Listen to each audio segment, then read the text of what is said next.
because she's been given a lot. God gave her something that she was told she had never had, and that she desired the most, which was to be a mom. And God blessed her. So, reconciliation, your Tootsie Pops here. Look at all of them different colors, right? Here's a great thing about reconciliation. Reconciliation is not just with people who look like you. Now, I have to be honest with you. I get in a room full of white folk, all white folk mostly, and I get a little nervous. I don't know what's about to go down. Because I'm used to diversity. I'm used to people not looking like me. I'm used to having to wrestle with that. Cultural differences and honoring those differences and not letting them put a wedge in us, but actually making us better and stronger. So all y'all got a Tootsie Pop. Guess what? No matter what color you have, you guys all have the same center. And that's just an illustration that no matter what color, we're all the same on the inside. All of us. And as my African American friends would say, they would say, yeah, we're all different, but everybody got a little chocolate on the inside. Which is probably true, by the way, because white people didn't show up to about 1300, just so you know. I mean, you can do your research. But there are a lot of dark colored folk in the beginning of the world. But that lollipop means Tootsie Pop means reconciliation with people who don't look like you. We have a rule. If somebody doesn't look like you, that's God's cue for you to go talk to them. Right? Because I'm telling you, where our country is right now, it is terrible. The racism that is in our country right now is, now obviously it's better than it was in the 1960s. I mean, but I'm telling you, it is bad. And we, because of political views, can't turn a blind eye to it and go, well, if they, I watched something last night, well, if they would do this, if they would pick themselves up by their own bootstraps. Martin Luther King, the King, said, it's easy to say, but what if you don't have any boots? Paraphrasing. I'm just saying the church should be leading this country in racial reconciliation. Right. Should be leading. Right. Because Ephesians tells us that we are all ministers of reconciliation. God come to me, I don't know what God's will for my life. Well, I know two things. He wants you to have integrity, and He wants you to be a reconciler. I do know that. So once you start doing that, and along the way, maybe you'll be revealed what your real purpose, what your purpose is of being on this world. But I know that's part of your purpose.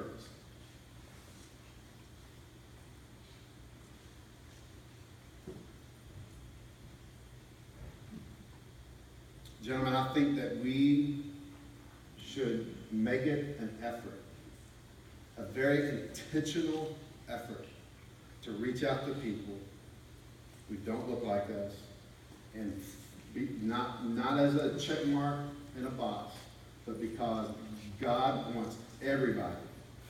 Everybody, say everybody. Everybody. Now say everybody. Everybody. That's how you say everybody. Everybody. Everybody. He wants everybody with Him. He wants everybody to know the gospel. He wants everybody to know about His Son. He's so proud of Christ that He wants everybody to know about it.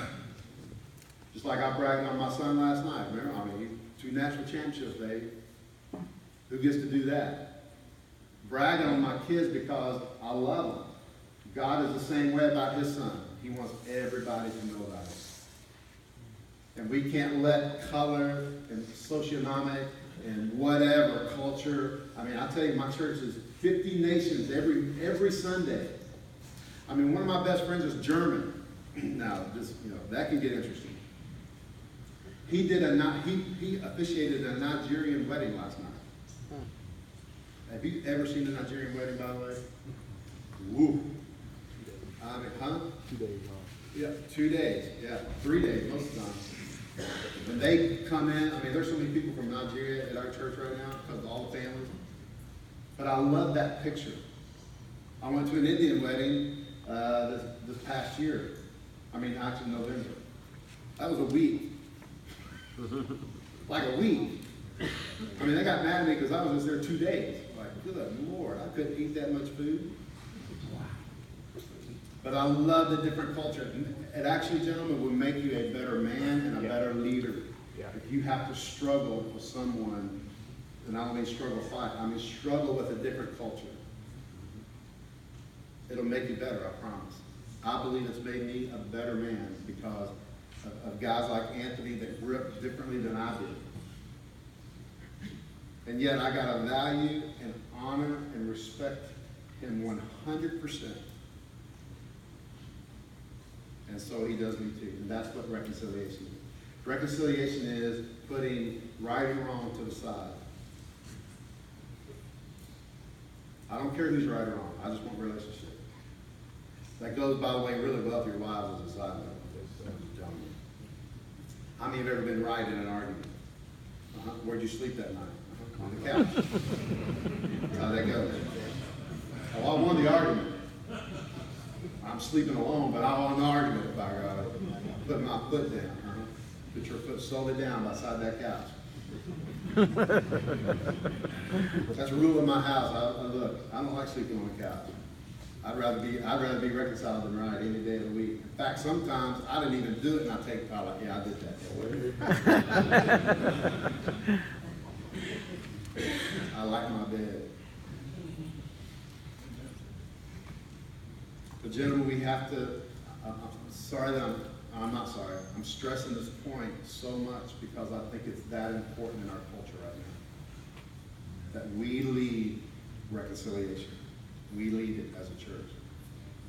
And I'm happy to hear some of the guys we talked last night just really wanted to know, how do you do that? Man, how do you go from an all-white church to a multi-ethnic? I mean, I know how to do it. We did it. But I'm telling you, it's difficult. Because I got to put everything aside. You know, last thing I'll say. Well, maybe. I can't lie to you like that. I just talked about integrity. You know. Sorry. You know, during the election, it's interesting at our church. Because we don't have the luxury of everybody having the same bumper sticker. Am I lying? I mean, when Obama and Kane was, you know, during that presidential, I mean, it was 50-50. Now, what do you do with that? Do you get up and preach about being conservative Republican? Or do you preach about being liberal Democrat? I mean, what do? You just preach the gospel. And you make that way more important than any political view. I mean, the guys in my church don't know where I stand. That's okay, I don't care. They know their business. If I live my life, they'll know where I stand. Right? Abortion is not a political issue. It's a biblical issue. Right? Taking care of our earth is not a political issue. It's God's creation. We should take care of it. Right. You understand what I'm saying? Yeah. So let's be men that are reconciled with others, with ourselves, with our families, everybody around us. Let's keep reconciliation up, because that is your ministry. Lastly, before I go way too long, I don't even know what time I'm supposed to be done, so we could be here for lunch, huh? Did you say 2 minutes ago? Endurance. Let's talk about endurance. Last word.